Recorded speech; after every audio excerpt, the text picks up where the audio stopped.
Bienvenidos una vez más a Basket 365. Soy Denis y en el vídeo de hoy tenía pensado traeros algo que me parece muy interesante y que aplazaremos un par de días porque han pasado cosas en la NBA. Hemos tenido una extensión de contrato de novato, el de RJ Barrett, y creo que es una extensión más o menos en la línea de lo que me imaginaba, pero quiero explicaros un poco el por qué creo que la extensión ha resultado así y por qué creo que es una extensión realmente buena. Y bueno, antes de nada, si estáis aquí me imagino que es porque os interesa la NBA, así que os animo a que os suscribáis, dadle like a este vídeo en particular si os ha gustado y comentadme abajo lo que opinéis y ahora ya sí. Vamos a empezar.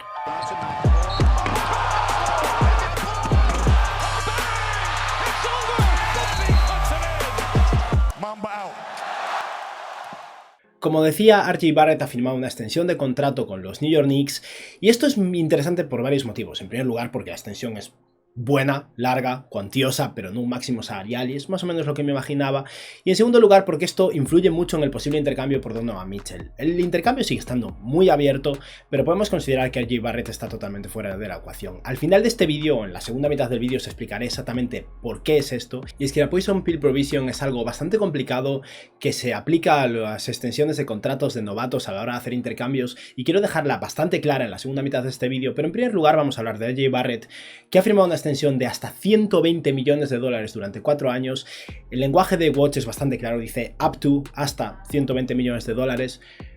Con lo que sospecho que tendrá bastantes bonuses. Si hablamos de 120 millones de dólares, hasta el 15% puede estar protegido en bonuses por rendimiento, o sea que podría tener unos 102 millones garantizados y 18 no garantizados en función de cómo juegue y de diferentes criterios. Tal vez sea más dinero garantizado, tal vez 110 y 10 o algo así, pero básicamente es un contrato muy al estilo del que firmó en su momento Jaylen Brown, y por eso quiero comparar un poco a estos dos jugadores. RJ Barrett es bueno, pero para mí no había justificado el ganar un máximo salarial, y este salario creo que se adecua mucho a su rendimiento y a lo que ha demostrado de momento. Es un jugador de solo 22 años de edad que en esta tercera temporada en la NBA ha promediado 20 puntos por partido, 6 rebotes y 3 asistencias. Son números muy buenos para un jugador de su edad,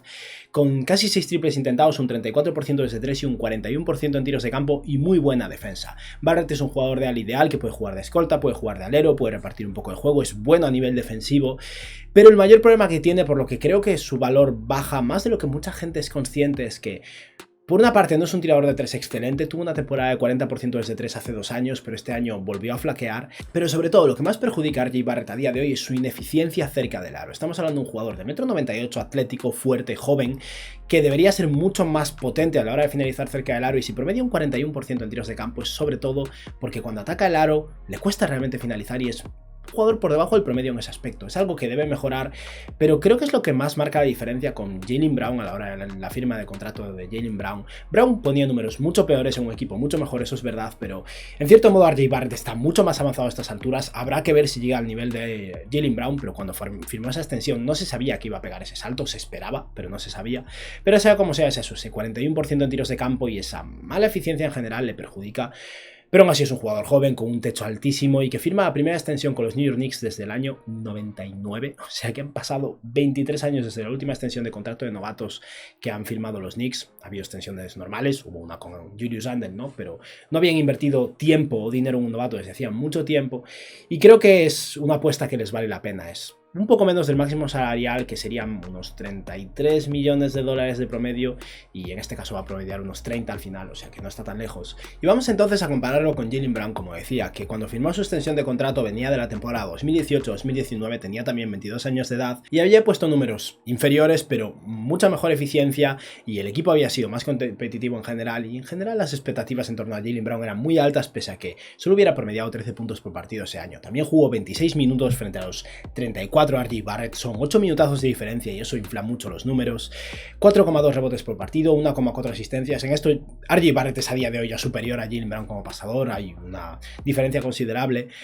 Brown promedió 3,7 triples intentados y un 34% desde 3, pero lo que más marca la diferencia es ese 47% en tiros de campo. Brown es muy atlético y es un jugador que sí que finaliza mucho mejor cerca del aro y que ya se notaba en ese momento. Tiene que mejorar muchas cosas aún a día de hoy, pero creo que es la principal clave y la principal diferencia entre estos dos. Y aún así es eso. Considero personalmente que RJ Barrett ha sido una ganga porque el contrato ha sido inferior a lo que yo esperaba. Esperaba que estuviera más cerca de un máximo con ciertas protecciones de bonus, pero es que incluso en el mejor de los casos para Barrett está bastante por debajo de ese máximo, tal vez unos 22 millones de dólares si no me equivoco. Creo que un contrato de 4 años RJ Barrett podría cobrar hasta casi 142 millones. Lo único malo de esto es que eliminan el quinto año de contrato y la verdad es que hubiera sido interesante que lo hubieran conseguido, pero supongo que era difícil sin conceder un máximo, ¿no? Y es algo que estamos viendo los fans de los Celtics con Jaylen Brown. Dentro de nada va a ser agente libre, solo quedan 2 años y puede llegar a ser problemático el no tener ese quinto año de contrato, pero bueno, en muchos casos hasta el jugador tiene una opción del jugador, ¿no? Sea como sea, vamos a comparar estos dos contratos entonces, porque cuando Brown firmó su contrato en 2019, firmó un contrato que al final, con todas las garantías y cumplía todos los criterios de All-Star, de victorias, de partidos jugados, etcétera, podía llegar a ser un contrato de 4 años y 115 millones de dólares, y en el mejor de los casos resultaría ser en su primer año 25,67 millones de dólares, que equivaldría a un 23,5% del margen salarial. El máximo era un 25%, o sea que la diferencia es mínima, pero también es verdad que 2 millones como algo estaban ligados a ser All-Star y X bonuses por rendimiento que no alcanzó. La realidad es que Brown acabó cobrando más bien unos 23 millones y eso es así cada año. Hay ciertas cosas que no alcanza a cumplir y se queda un poco por debajo, pero al final Brown, en vez de cobrar un máximo salarial, cobra un 22-23% del margen salarial del equipo, o sea que está bastante cerca. Por otra parte, RJ Barrett ha firmado un contrato de una cuantía muy similar, pero años después, con la subida del margen salarial, y esto implica que realmente está ganando menos en relación. RJ Barrett ha firmado un contrato de 4 años y, como decía, hasta 120 millones de dólares, lo cual, según mis cálculos, empezarían siendo 26,65 millones en la temporada 2023-2024 y acabaría escalando hasta los 33,6 millones de dólares. Y eso quiere decir que si cumple todos los criterios en su año de extensión, si no tiene ningún tipo de bonus complicado y simplemente le piden que juegue más de X partidos y que promedie más de 18 puntos y un par de tonterías más y alcanza todos los criterios, RJ Barrett podría llegar a cobrar como máximo un 20% del margen salarial estimado de esa temporada, que se espera que sea unos 133 millones de dólares.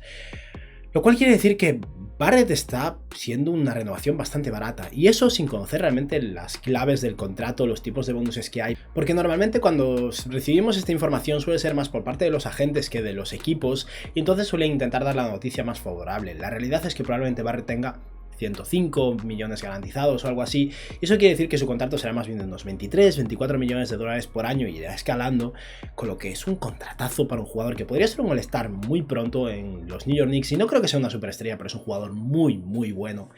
Y el motivo por el que han decidido hacer esto ya es porque se han plantado un poco con Danny Ainge. Esto no quiere decir que no vaya a haber intercambio por Donovan Mitchell, creo que lo va a haber, pero con esto RJ Barrett está fuera de la ecuación y los Knicks tenían que resolver este asunto. Los jugadores en contrato de novato que tienen la posibilidad de firmar una extensión este año tienen de margen hasta el 19 de octubre para firmar ese contrato, o sea que aún quedaba tiempo,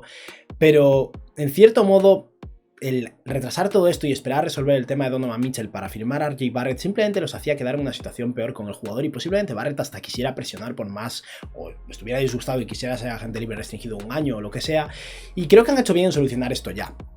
Al final, Barrett es un jugador muy importante para el futuro de este equipo, alguien que por cierto creo que encaja muy bien con Jalen Brunson, o sea que si se quedan sin Donovan Mitchell al final, es un jugador muy bueno y que tienen atado por los próximos 4 años y va a acompañar al agente libre importante que acaban de conseguir este año y a Julius Randle y compañía. Pero es eso, ahora los Knicks van a tener que optar por, si intercambian por Donovan Mitchell, utilizar diferentes jugadores para rellenar a nivel salarial, utilizar a Quentin Grimes, jugadores jóvenes, picks, pero RJ Barrett puede ser intercambiado técnicamente, pero no va a ser intercambiado por Donovan Mitchell, porque ahora llega el momento de explicar la Poison Pill Prohibition, y es algo bastante complicado. Básicamente esta regla lo que indica es que los jugadores que acaban de firmar una extensión de novatos son venenosos, digamos. Poison Pill viene siendo píldora envenenada, ¿no? Porque vienen de cobrar contratos, digamos, amigables para los equipos, dado que son contratos de novato. En el caso de RJ Barrett son casi 11 millones de dólares este año, en otros casos son incluso 4, 5, 6 millones, y van a pasar a cobrar 20 y algo millones, y como hay un salto enorme de un año para el otro, lo que hace la NBA es obligar a los equipos a hacer una especie de cálculo de promedio y hacer una diferencia sustancial entre el salario que sale de un equipo y el salario supuesto que entra al otro equipo, lo que hace muy complicado estos intercambios. Y vamos a ver ahora un ejemplo para que lo entendáis bien, en el que veis ahora mismo una imagen de RJ Barrett, de los Knicks y los Jazz, y ahí arriba lo que estáis viendo es un cálculo que pone 10,9 más 120 millones. Eso es la suma del salario de esta próxima temporada RJ Barrett, su último año de contrato de novatos, casi 11 millones, y los 4 años de extensión de contrato que ha firmado, y la suma total es de 130,9 millones de dólares. La realidad es que esto podría llegar a ser un poco menos, porque aquí estamos teniendo en cuenta el salario que nos han dicho de momento, pero si hay ciertos bonuses no probables o poco probables en el contrato de RJ Barrett, eso no contaría, o sea que tal vez acaben siendo 110 millones en vez de 120 para este cálculo o algo así, pero sea como sea, ahí tenemos un cálculo que nos da 130,9 millones de dólares. Si esos 130,9 millones de dólares lo dividimos entre 5, que son los años en total de contrato que tiene RJ Barrett por delante, 1 de novatos, 4 de extensión, nos da 26,2 millones de dólares. Ese salario, esos 26,2 millones de dólares, es la cifra que figura para cualquier equipo que intercambie por RJ Barrett durante esta temporada hasta que llegue la agencia libre el año que viene y entre su salario habitual, ¿no?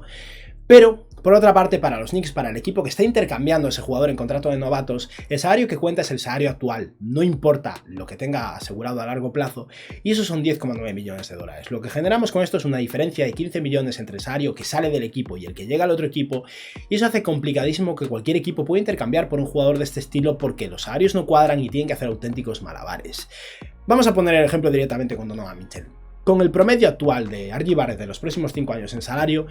los Utah Jazz podrían directamente intercambiar a RJ Barrett por Donovan Mitchell y picks, no necesitarían otros jugadores, en el caso de que quisieran, que no es el caso obviamente, porque a Utah llegaría básicamente un salario calculado de menos 4,15 millones de dólares, Mitchell cobra un poco más de 30 millones, Barrett figura como 26 millones de dólares, pero para los Knicks estarían saliendo 11 millones de dólares en salario, 10,9, y estarían entrando más de 30 millones de Donovan Mitchell, y en consecuencia los Knicks estarían absorbiendo 19,45 millones de dólares extra. A la hora de hacer un intercambio y que cuadren los salarios más o menos, el margen